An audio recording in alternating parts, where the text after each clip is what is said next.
gusto, un gozo, como siempre, estar aquí adorando a nuestro Señor, a nuestro Rey.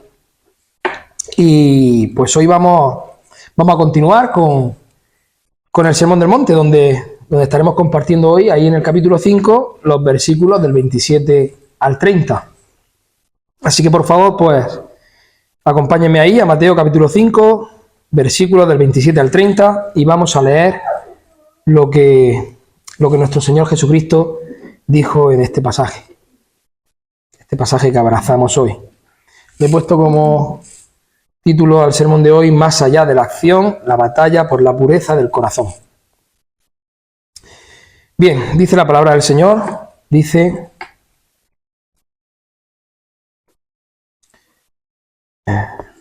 Oísteis que fue dicho, no cometerás adulterio. Pero yo os digo que cualquiera que mira a una mujer para codiciarla, ya adulteró con ella en su corazón. Por tanto, si tu ojo derecho te es ocasión de caer, sácalo y échalo de ti.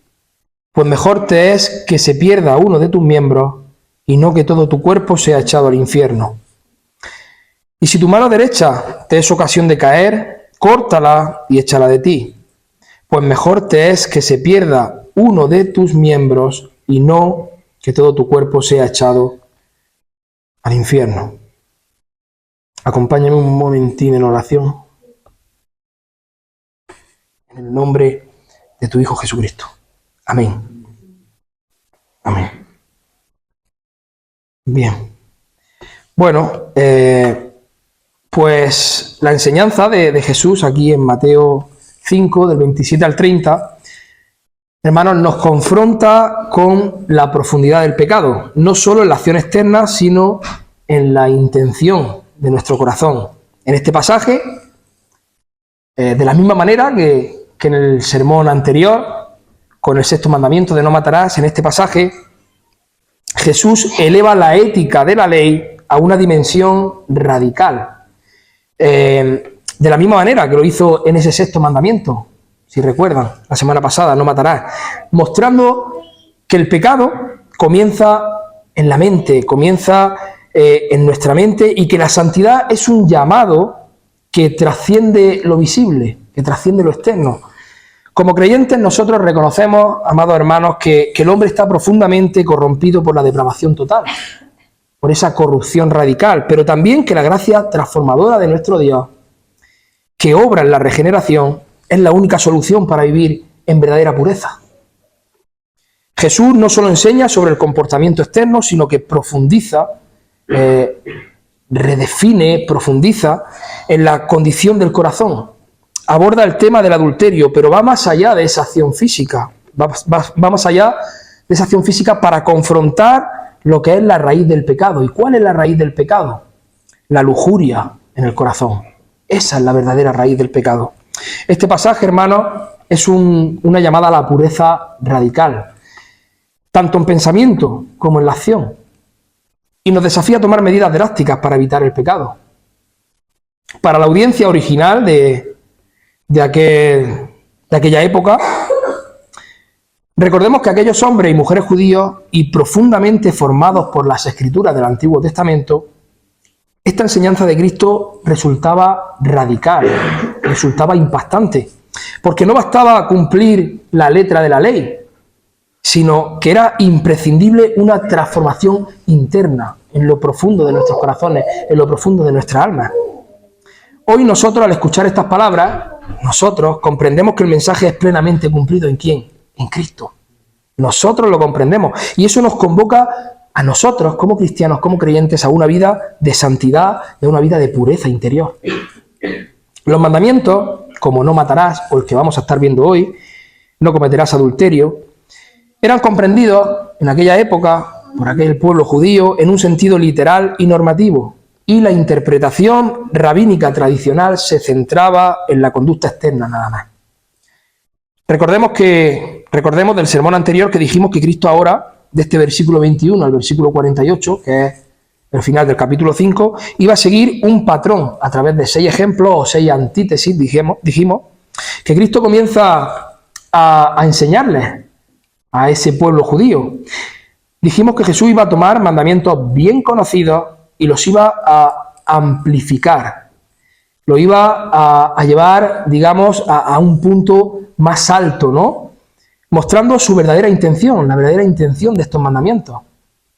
Y después de estar viendo el primer ejemplo, ahora en este segundo ejemplo, o antítesis, Cristo continúa profundizando y continúa enseñando cuál es el verdadero significado del mandamiento no cometerás adulterio. Él va a continuar ilustrando cuál es la forma correcta de interpretar el Antiguo Testamento en contraposición con la forma incorrecta como lo hacían aquellos escribas y aquellos fariseos, aquellos líderes religiosos que en tanta estima tenía el pueblo judío. En aquel primer ejemplo, ellos reducían el alcance del mandamiento, si lo recuerdan, no matarás, al homicidio literal. Es decir, que mientras no le quitara la vida a otra persona, pues no había razón por la que preocuparse. Sin embargo, nuestro Señor Jesucristo les muestra lo deficiente que era su interpretación. Él les enseña que efectivamente ese mandamiento prohíbe el asesinato.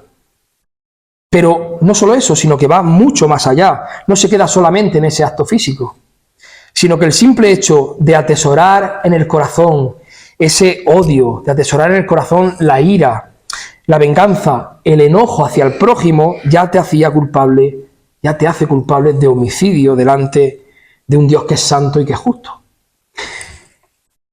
Jesús enseñó que la ira y el desprecio hacia los demás son tan graves como el homicidio ante los ojos de nuestro Dios santo.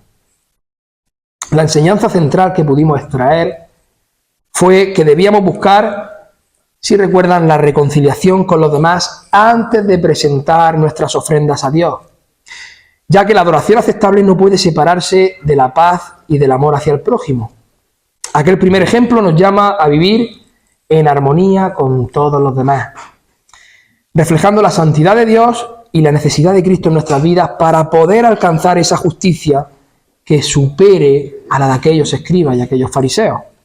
Y hermanos, para comprender todos estos ejemplos que Cristo está utilizando con estos mandamientos, no debemos de perder de vista cómo Cristo resumió en 2 mandamientos toda la ley y los profetas. Mateo 22, del 37 al 40. Mateo 22, 37-40. Jesús les dijo: amarás al Señor tu Dios con todo tu corazón y con toda tu alma y con toda tu mente. Este es el primero y grande mandamiento. Y el segundo es semejante: amarás a tu prójimo como a ti mismo. De estos 2 mandamientos depende toda la ley y los profetas. En los sermones anteriores aprendimos que el propósito de la ley no era salvarnos, sino todo lo contrario, era condenarnos y mostrarnos cuán grande es nuestro pecado, mostrarnos cuán grande es nuestra maldad, mostrarnos cuán grande es nuestra depravación y cuánto necesitamos de un Salvador. Ese era el propósito de la ley. En aquella época, la sociedad judía consideraba el adulterio un pecado grave, un pecado muy grave, castigado con la muerte por lapidación. Levítico 20:10 dice: si un hombre cometiere adulterio con la mujer de su prójimo, el adúltero y la adúltera indefectiblemente serán muertos. Aquellos líderes religiosos, hermanos, los escribas y los fariseos, se enfocaban en el cumplimiento externo de la ley, pero a menudo ignoraban la verdadera intención del corazón. Sin embargo, Cristo no contradice la ley, nosotros ya lo sabemos, ¿no? Sino que la lleva a un pleno significado, la lleva a un significado completo, mostrando que Dios no solo juzga las acciones, sino que también juzga los pensamientos y los deseos internos de nuestro corazón, los deseos internos de nuestra alma.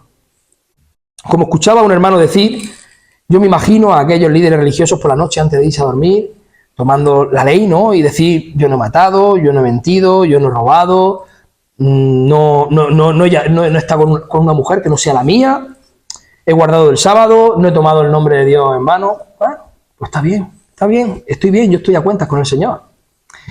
Hermanos, culturalmente el adulterio tenía profundas implicaciones. No solo era un pecado personal, sino que también afectaba al orden social y al orden familiar. La pureza sexual reflejaba la fidelidad a Dios y el pacto matrimonial. Sin embargo, Jesús eleva este estándar, lo eleva al enseñar que incluso el mismo deseo lujurioso que tenemos en nuestro corazón constituye una forma de adulterio en el corazón. Desafiando de esa manera a esas interpretaciones superficiales de la ley que esos líderes religiosos practicaban y que esos líderes religiosos enseñaban. Su enseñanza rompe con una mera observancia legalista, invitando a una transformación interna que refleja la voluntad soberana de nuestro Dios. Una transformación interna que refleja la voluntad soberana de nuestro Dios, que refleja la pureza, que refleja la santidad de nuestro Dios. Vemos a Cristo amplificando el sentido de la declaración "no cometerás adulterio" del séptimo mandamiento, de Éxodo 20 o Deuteronomio 5, al señalar que el pecado de lujuria se arraiga, se aferra, echa ahí las raíces en las actitudes internas. Esta ampliación de la ley nos revela la incapacidad humana para alcanzar la perfección y la necesidad de la gracia, mi hermano. Necesitamos la gracia de Dios. Hermanos, ningún corazón es inherentemente bueno por sí mismo. Ninguno. Ya leíamos en el sermón anterior, no hay justo ni uno solo, ni siquiera uno. Por eso la transformación viene únicamente a través de la regeneración, por medio de la obra soberana del Espíritu Santo, haciendo posible la obediencia que Jesús está exigiendo. Y hoy traigo 3 puntos. Y le pido al Espíritu Santo, de verdad, que los entendamos bien y que salgamos de aquí hoy todos nosotros con la necesidad aún más grande de esa dependencia de nuestro Señor. Punto número 1, la raíz del pecado, el corazón. Punto número 2, la exigencia de la santidad. Y punto número 3, la necesidad de la gracia y el arrepentimiento. Punto número 1, la raíz del pecado, el corazón. Jesús comienza, si vemos ahí en el versículo 27, diciendo: oísteis que fue dicho, no cometerás adulterio. Él inicia citando este 7º mandamiento, que es una prohibición clara del acto físico del adulterio. Y como hemos dicho, este mandamiento era bien conocido por su audiencia, pero Jesús lo usa como la base para expandir aún más su enseñanza. Él introduce esta enseñanza de la misma manera que la anterior, con la frase oísteis que fue dicho, señalando cómo la interpretación farisaica había reducido este mandamiento a un simple acto externo: no cometerás adulterio. Para ellos el mandamiento solamente se limitaba a eso, al acto físico. Si ellos no mataban, si ellos no estaban con otra mujer, pues estaban bien, cumplían el mandamiento y no había por qué preocuparse. Al igual que en el mandamiento anterior, si no mataban, pues estaban bien. Pero como dijimos en el sermón anterior, Cristo no está corrigiendo la ley misma, sino que corrige la comprensión superficial de ella. La ley siempre tuvo un alcance espiritual, como decíamos, Dios es espíritu. La ley siempre tuvo un alcance espiritual, no se quedaba en lo externo, sino que iba a lo profundo de nuestros corazones, a lo profundo de nuestras almas. Versículo 28. Pero yo digo que cualquiera que mira a una mujer para codiciarla, ya adulteró con ella en su corazón. Jesús redefine el pecado de adulterio, Jesús profundiza en ese pecado de adulterio, incluyendo no solo el acto, sino también el deseo interno. Y la palabra griega aquí para codiciar implica un anhelo intenso y deliberado. Jesús enseña que la lujuria, aunque no se traduzca en una acción, es pecaminosa porque refleja un corazón que es impuro. Este enfoque en la intención interior es central en todas las enseñanzas de Jesucristo a lo largo de todo el Sermón del Monte. Jesús está declarando que el pecado empieza en el interior, en el corazón, en lo profundo de nuestra alma. La mirada lujuriosa ya equivale a un adulterio en el corazón. Eso es lo que está diciendo Jesús. Calvino enfatiza que esta enseñanza revela la depravación total del hombre, mostrando que el pecado corroe incluso los pensamientos, y por ello la salvación requiere una transformación radical y regeneradora que el hombre no puede obrar por sí mismo. Fin de la cita. El problema, mi hermano, radica en el interior de nuestro ser. no solo en esas conductas visibles, sino en el interior. Y es por eso que es de vital urgencia que nosotros examinemos nuestras motivaciones y reconocer que la lucha contra el pecado comienza en el interior. Nuestra lucha contra el pecado comienza en nuestros corazones, en el interior de nuestros pensamientos, en nuestra mente, dentro de nosotros. La autoevaluación honesta es un primer paso hacia esa gracia transformadora. Debemos examinarnos a nosotros mismos, examinar cómo están nuestros corazones. Esos escribas y fariseos, quizás si hubieran interpretado ese mandamiento del adulterio a la luz del 10º mandamiento, quizás le habrían dado otra interpretación más correcta. Habrían entendido el verdadero significado profundo de no cometer adulterio, porque si leemos el 10º mandamiento, Éxodo 20:17, dice: no codiciarás la casa de tu prójimo. ¿Y qué dice? No codiciarás la mujer de tu prójimo. No codiciarás la mujer de tu prójimo. Ni su siervo, ni su criada, ni su buey, ni su asno, ni cosa alguna de tu prójimo. ¿Se dan cuenta? No codiciarás la mujer de tu prójimo, es decir, no la anhelarás con ese deseo intenso y deliberado. Simplemente el desearla, mi hermano, ya te hace culpable de adulterio en el corazón. Ya estamos adulterando. Y hay algo que nosotros los cristianos sabemos y que no nos cabe duda alguna. Y es que nosotros sabemos con total seguridad que Cristo es Dios. De manera que todas sus palabras salen ¿de dónde? De la misma boca de Dios. Por lo tanto, amados hermanos, sus palabras no son palabras opcionales, no son palabras que podamos coger aleatoriamente, no. Son palabras autoritarias. Son palabras que vienen del mismo Dios. Él es el legislador. Así que lo que nosotros pensemos al respecto de esa interpretación que Cristo nos da, no importa. Porque la interpretación que Cristo da en su enseñanza son la única interpretación válida, independientemente de lo que nosotros podamos pensar y podamos interpretar. Lo que Cristo dice es válido porque Él es Dios. Y es la única posible, la única interpretación posible, no hay otra. Jesucristo hablaba con total certeza de quién era y sabiendo que Él no se podía equivocar. Miren qué dice Jesús ahí en el Evangelio de Juan, capítulo 12. Juan, capítulo 12, versículo del 47, versículo 47 y 48. Dice: al que oye mis palabras y no las guarda, yo no le juzgo, porque no he venido a juzgar al mundo, sino a salvar al mundo.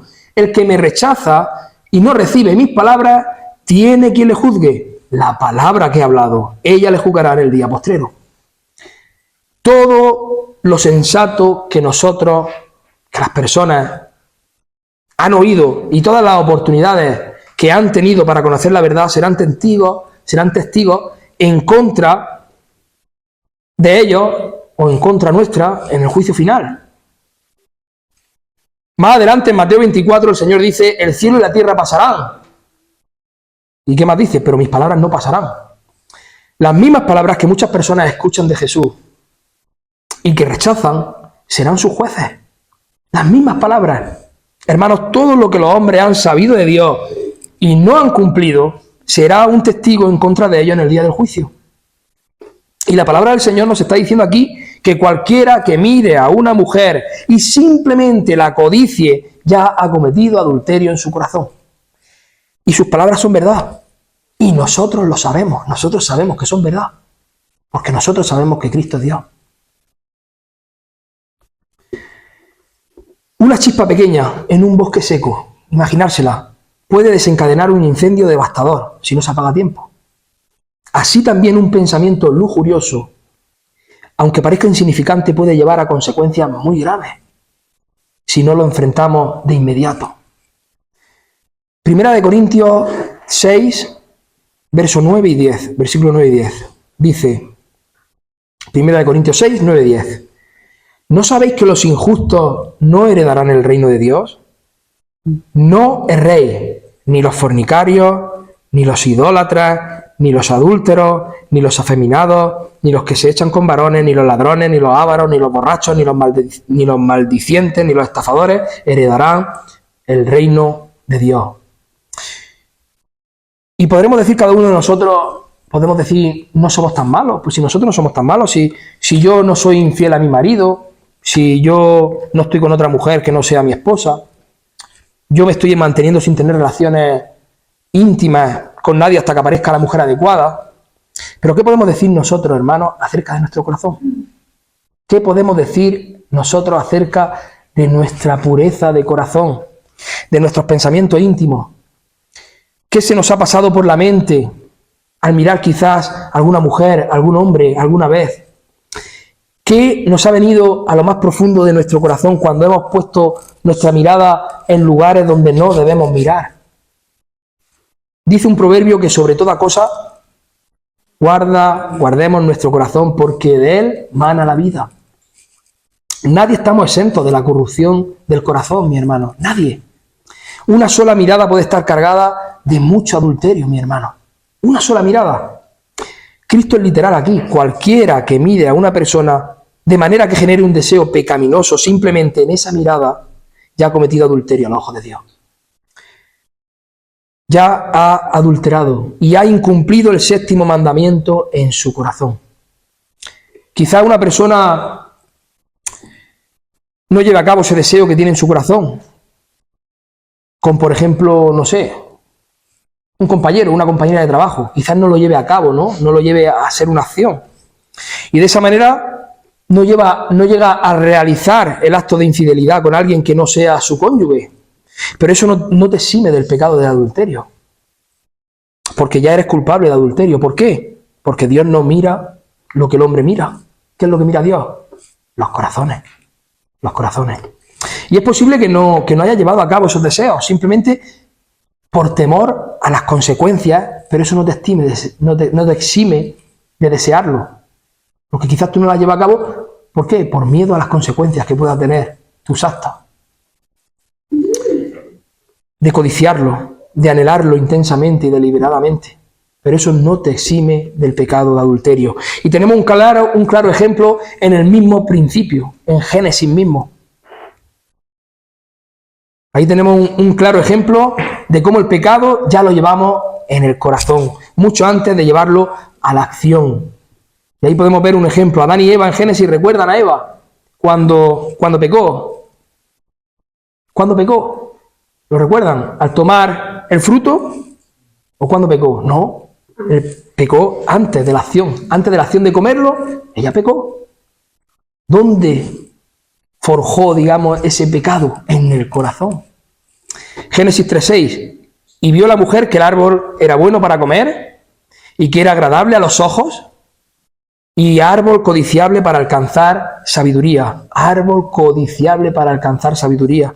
¿Y qué hizo? Y tomó de su fruto y comió. Y dio también a su marido, el cual comió, así como ella. Entonces, como Cristo dijo, quien esté libre de pecado, que tire la primera piedra. ¿Quién de nosotros está libre de ese pecado, hermano? ¿Quién no ha adulterado alguna vez? Pero hay un punto que debemos tener también bastante claro y que no quiero que algunos salgan de aquí también confundidos. Y es que no es lo mismo la tentación que el pecado. No es lo mismo. No podemos irnos pensando que todo lo que nos viene a nuestra mente es pecado. Porque tampoco es así. Porque no es lo mismo que nos venga una proposición o una insinuación pecaminosa y nosotros con nuestra lucha y con nuestra perseverancia y sometiéndonos al Espíritu Santo, que es nuestro ayudador, no cedamos y terminemos rechazándolo, a terminar consintiendo que esa tentación que vino a nosotros en un principio, dejemos que termine por tomar el control de nuestra voluntad y entonces permitamos que los malos deseos y pensamientos de nuestro malvado corazón florezcan. No es lo mismo. Si nuestra voluntad está resistiendo y está luchando por evitar esas insinuaciones, está bien, sigue luchando, hermano. Sigue luchando, sigue perseverando por evitar esas insinuaciones. Y no cedas a la tentación. Y no permitas que tome el control de tus deseos, que tome el control de tu voluntad. Tenemos a nuestro Señor como mejor ejemplo en las tentaciones.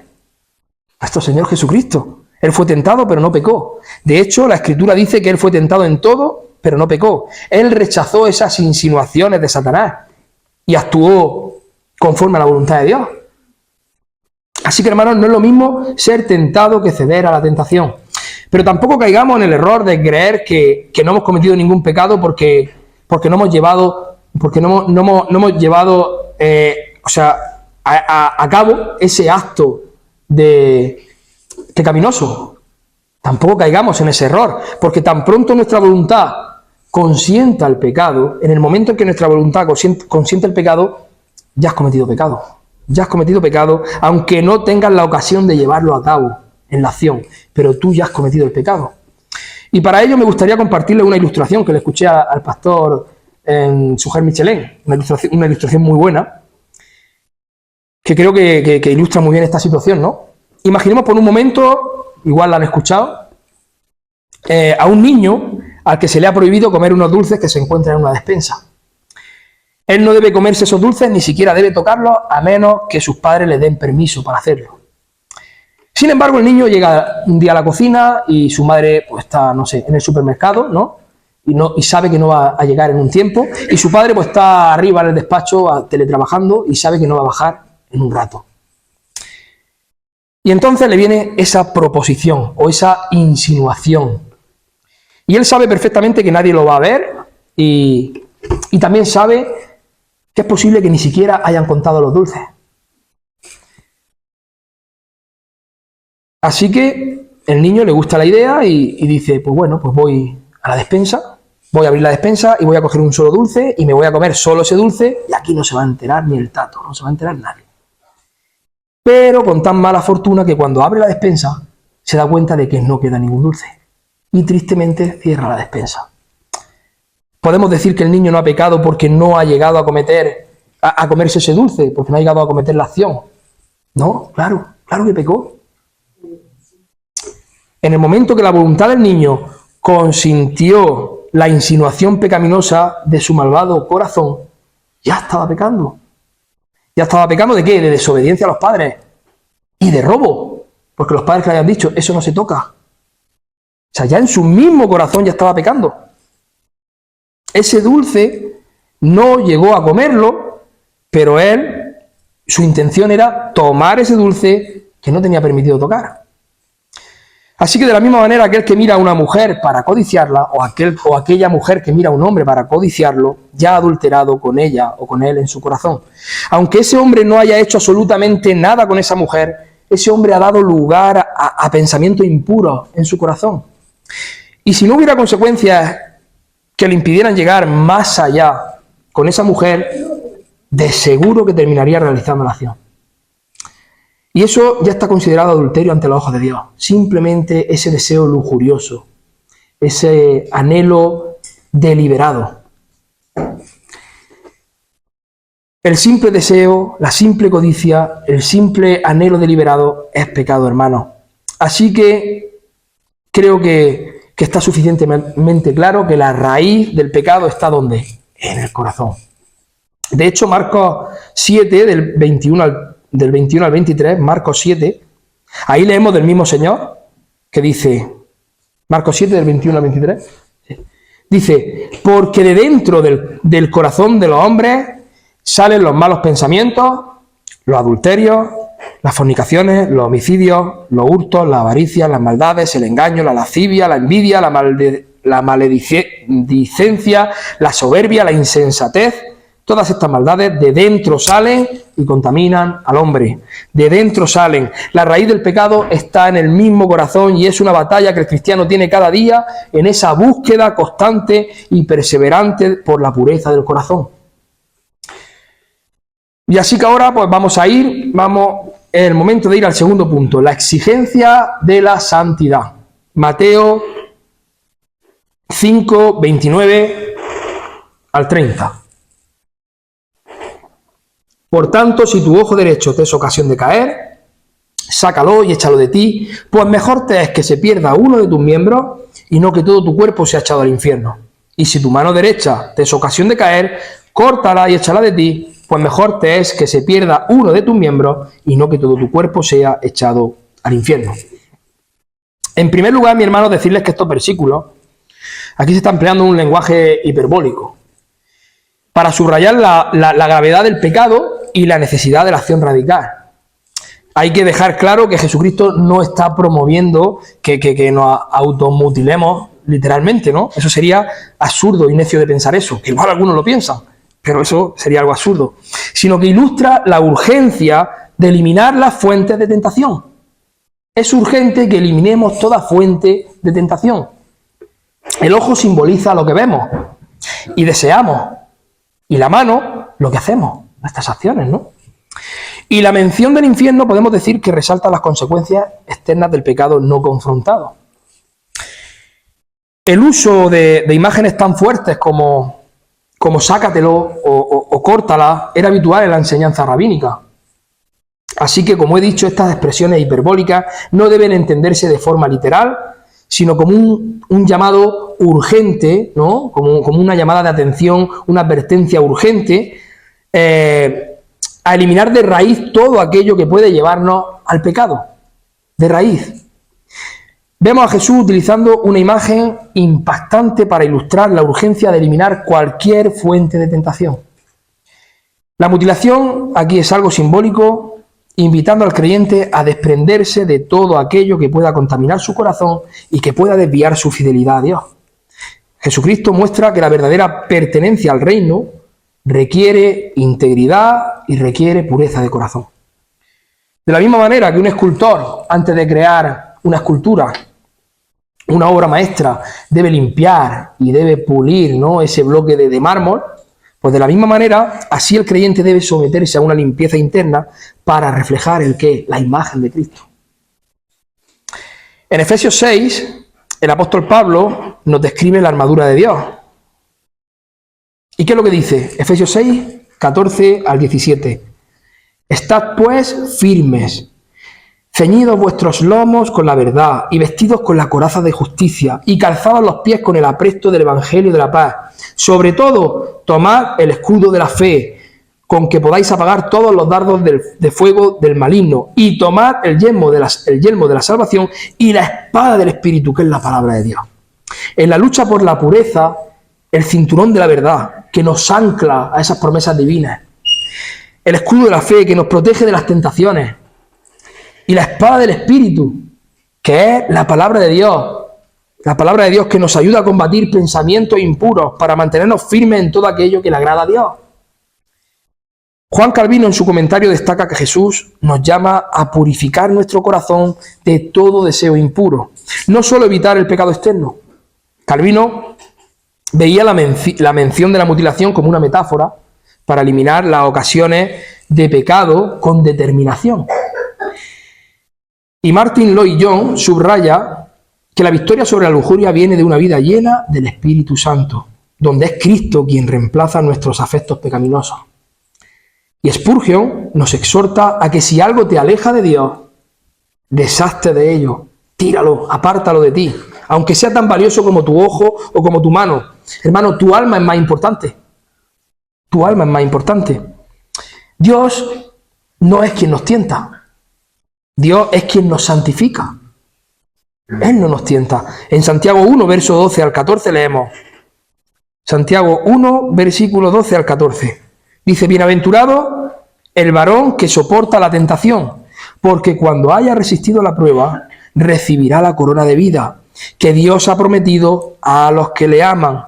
Cuando alguno es tentado, no diga que es tentado de parte de Dios, porque Dios no puede ser tentado por el mal, ni Él tienta a nadie, sino que cada uno es tentado cuando su propia concupiscencia es atraído y seducido. Jeremías 17:9, ¿qué dice? Engañoso es el corazón más que todas las cosas, y perverso. ¿Quién lo conocerá? ¿Quién lo conocerá? El corazón del hombre, hermano, es engañoso y es perverso. Y necesita una purificación. Necesita una purificación, una limpieza, pulirlo, igual que el escultor pule esa piedra de mármol para hacer su obra maestra. Hay que pulir. Dios exige una santidad para estar en su presencia que ningún hombre es capaz de alcanzar, porque su corazón responde gustosamente a la tentación. Y una vez que respondemos gustosamente a la tentación, nuestro corazón cede y lo lleva ¿a qué? Al pecado. ¿Y la paga del pecado qué es? Muerte. El hombre necesita urgentemente un cambio radical, una transformación, porque sin santidad nadie verá al Señor. Recuerden, ¿quiénes verán a Dios? Bienaventurados los limpios de corazón, porque ellos verán a Dios. Los limpios de corazón, aquellos que tienen un corazón puro, son aquellos que verán a Dios.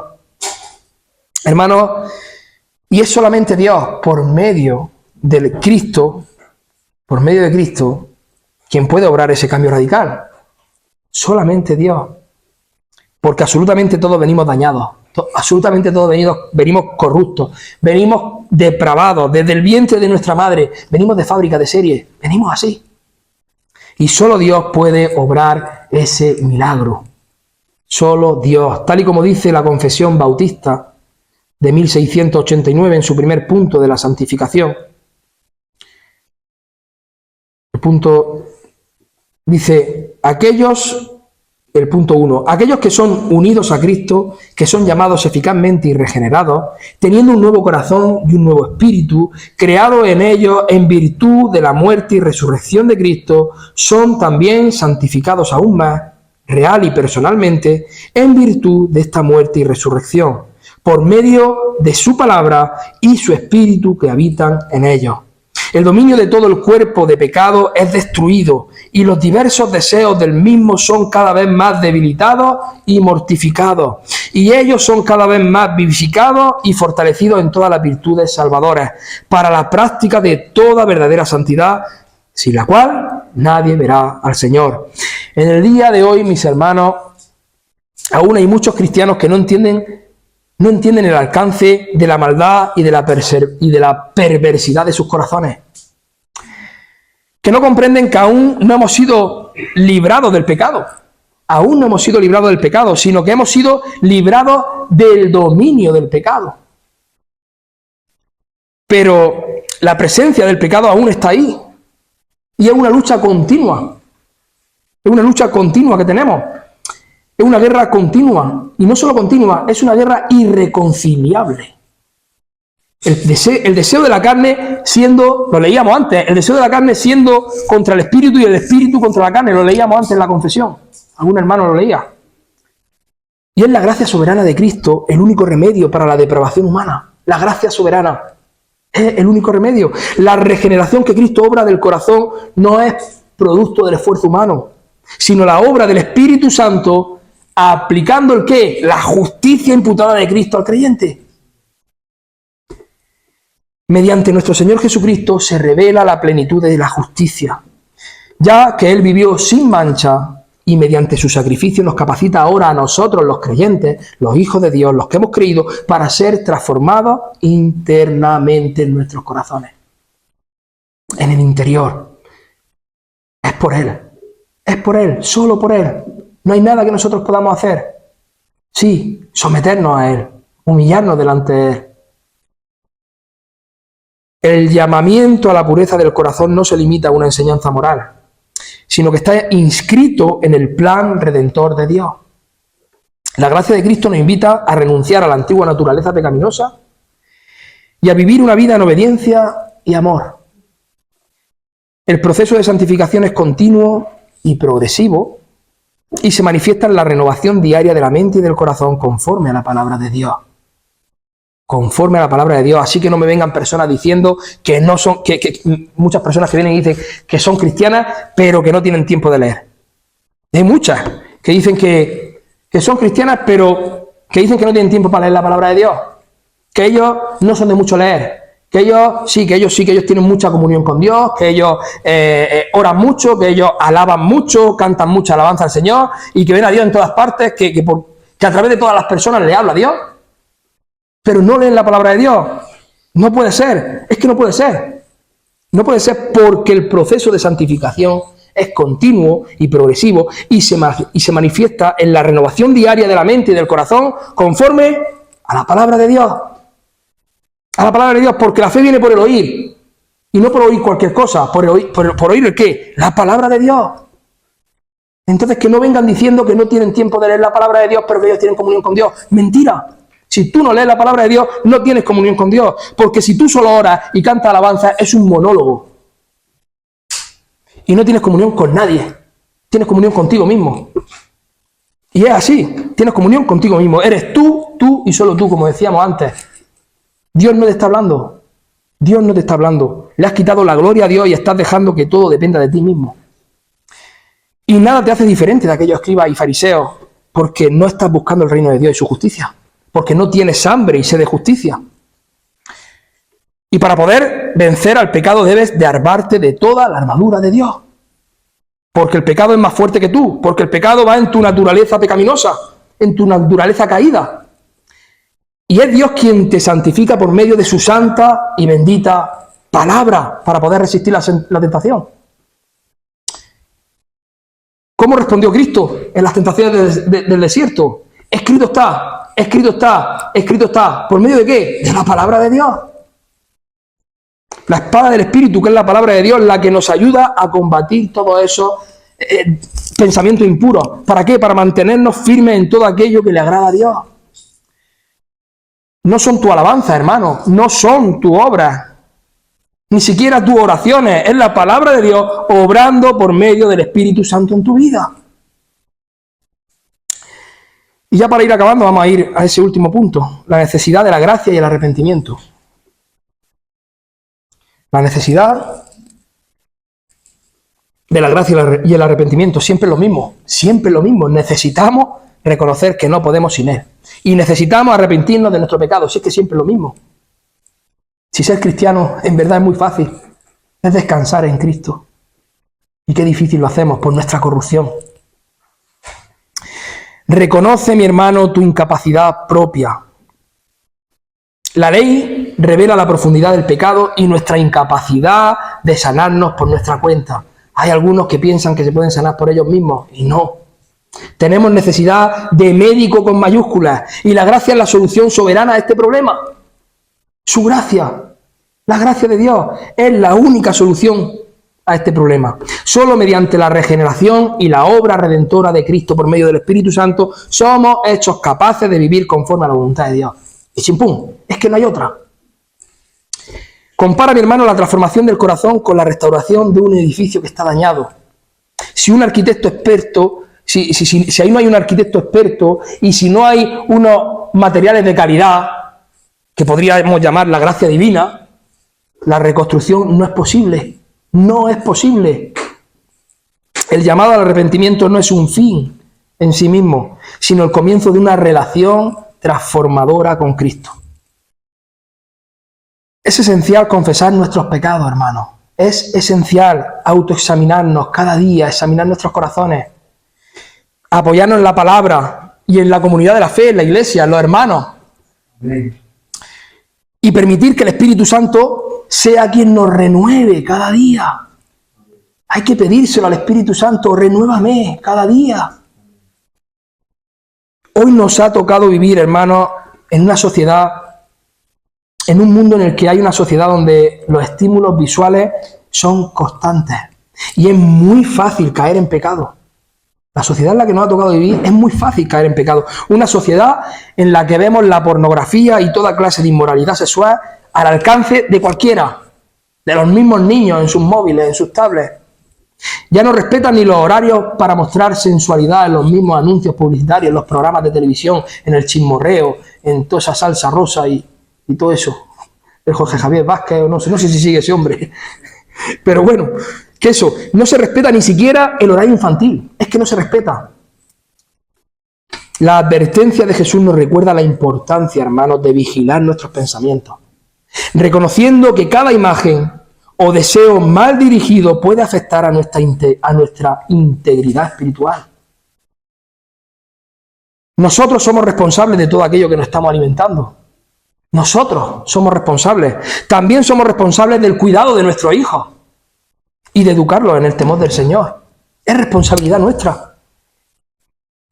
Esos niños indefensos que vemos en casa y que son una bendición para nosotros, ahí que los vemos ahí tan bonitos, tan graciosos, una bendición tan grande, ¿no? Tan inocentes. Pues esos niños, hermanos, son monstruos, como nosotros. Esos niños son igual que nosotros, con un corazón corrompido y muertos en sus delitos y pecados. y de los cuales nosotros, los padres, somos responsables de educarlos conforme a la palabra de Dios, educarlos en el temor del Señor, porque son lo mismo que nosotros. Pero si no lees la palabra de Dios, si no estudias la palabra de Dios, si no pasas intimidad con el Señor, si no tienes intimidad con Él, no tienes intimidad con el gran maestro de los maestros, ¿cómo vas a pretender educar a tus hijos conforme a la palabra de Dios? Si ni siquiera tú la conoces, porque no la tocas, porque no la lees. Se te llena la boca de oración, de alabanza, pero no lees la palabra de Dios. No puedes conocer a Dios. No puedes conocer el carácter de tu Dios. No puedes conocer lo que le agrada a Dios porque no lees la palabra de Dios. Hermanos, de la misma manera que un agricultor revisa, como decía, ¿no?, en el antiguo sermón, su huerto para eliminar esas malas hierbas que pueden ahogar la vida de sus cultivos, el creyente debe examinar su mente y debe examinar su corazón para remover todo aquello que perturbe su relación con Dios, para desecharlo, para cortarlo de raíz. Nosotros como cristianos debemos disciplinarnos en las disciplinas espirituales. Es una responsabilidad que nosotros tenemos. Debemos identificar y apartarnos de las fuentes de tentación. Apartarnos, literalmente. Nosotros no somos más fuertes que los demás. Hay muchos cristianos que van y dicen, yo me meto a la discoteca porque voy lleno del Espíritu Santo y a mí no me va a pasar nada. Es ridículo. Te estás metiendo en la boca del lobo. Es algo vital, hermano, y esto implica una decisión consciente de renunciar a hábitos, de renunciar quizás a relaciones, a ambientes que sabemos que pueden fomentar actitudes impuras o contrarias a la voluntad de Dios. Es como ese deportista de alto rendimiento que para rendir al máximo descarta cualquier alimento o cualquier práctica que pueda comprometer ese rendimiento. De la misma manera, hermano, el cristiano debe despojarse de todo aquello que obstaculice su crecimiento espiritual. Igual. La lucha contra el pecado es una batalla constante en la vida de un cristiano, en la que la gracia de Dios nos capacita para vencer. Nosotros, como hijos de Dios, estamos capacitados para vencer. Al renovar nuestra mente con la palabra de Dios y someternos a la autoridad de Cristo, experimentamos una transformación que nos acerca cada vez más a la imagen de nuestro Salvador. Hemos sido capacitados para vencer. El Espíritu Santo está con nosotros. Amén. La verdadera santificación es el resultado de la obra interna del Espíritu Santo, quien nos libera del poder del pecado y nos guía hacia una vida que glorifica a Dios en cada aspecto de nuestra vida. Esa debe ser nuestra búsqueda, hermano. Ahí es donde nosotros debemos poner nuestro interés. Y es solamente ahí donde tenemos que poner todo nuestro interés. Porque todo depende. Lo importante es nuestra alma. Lo importante es nuestra alma, hermano. Y eso solamente lo podemos conseguir descansando, ¿dónde? Totalmente en Jesucristo. En Cristo, en nuestro Salvador, en nuestro Señor, en nuestro Redentor, en nuestro todo. Todo. Mateo 5, 27 al 30. Este pasaje nos llama a una pureza radical en un mundo que ha normalizado la lujuria. Un mundo que ha normalizado la lujuria. Este estándar que Cristo ha puesto, este estándar elevado nos confronta, pero también nos apunta a Cristo, quien nos perdona y nos capacita para vivir en santidad. Que hoy decidamos eliminar, hermanos, lo que nos tienta y a buscar la pureza que honra a Dios, a buscar esa pureza, mi hermano. Desde la perspectiva de esa audiencia original del pueblo judío, Jesús reafirma la centralidad de la ley revelada en el Antiguo Testamento, pero la lleva a su culminación en el plan redentor de Cristo.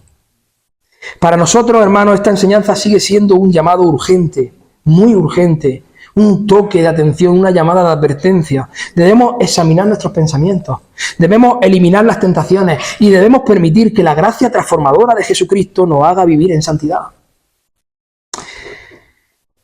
Y yo ahora pregunto, ¿qué actitudes o pensamientos estamos permitiendo? ¿Qué actitudes o pensamientos estamos permitiendo que que el pecado eche raíz en nosotros. La confesión, hermanos, es el primer paso hacia la restauración.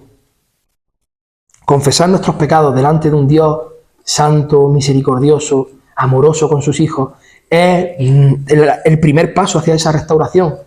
Muchas veces nos sentimos tan sucios que parece que huimos de nuestro Padre Celestial, pero nuestro Padre Celestial no nos va a echar fuera. Si nos ha acogido siendo lo que éramos, ¿cómo te va a echar fuera ahora? No permitas que el pecado tome el dominio y el control sobre ti. Primera de Corintios 15, 58. Primera de Corintios 15, 58. Así que, hermanos míos, amados, estad firmes y constantes, creciendo en la obra del Señor, siempre sabiendo que vuestro trabajo en el Señor no es en vano. ¿Cuál es la obra del Señor, hermanos? Predicar y enseñar el Evangelio de Cristo.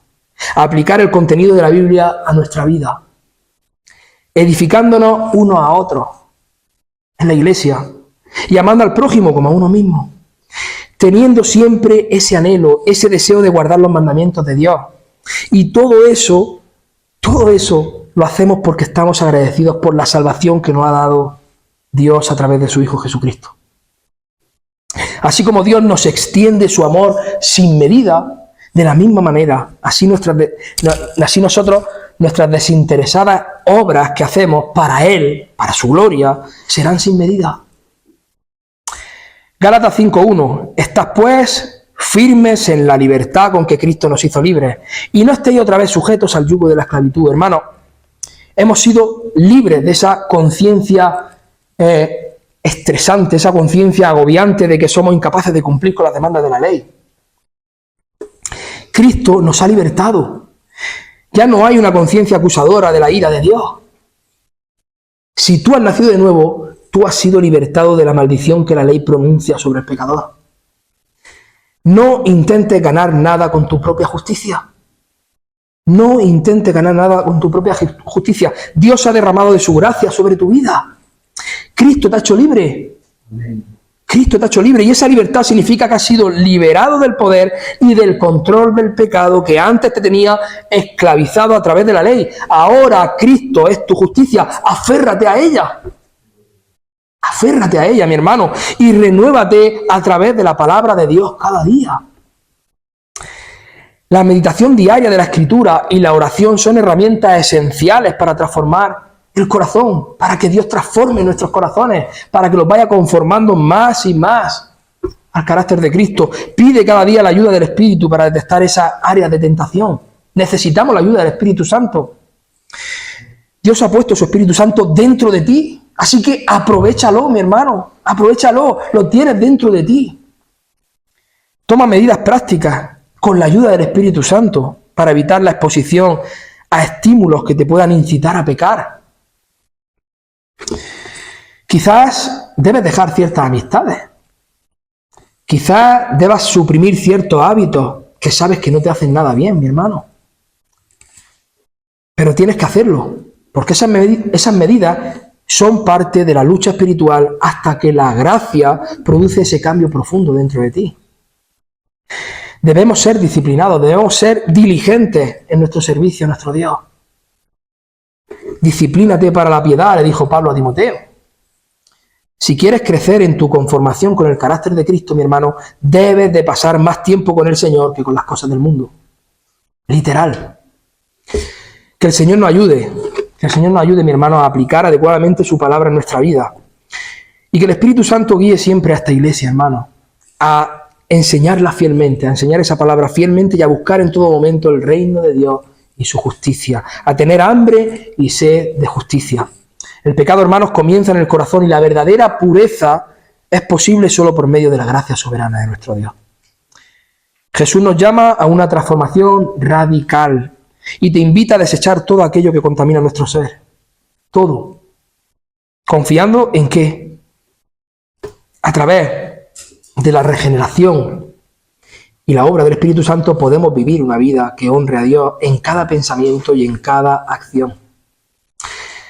Y recuerda que este mensaje no solo nos confronta con la realidad del pecado, sino que también ofrece la esperanza y el poder de una vida renovada en Cristo. A Dios sea la gloria y vamos a orar. Hola, gracias por ver este sermón. Suscríbete a nuestro canal y compártelo para que te sea de bendición y para los demás. Que Dios te bendiga.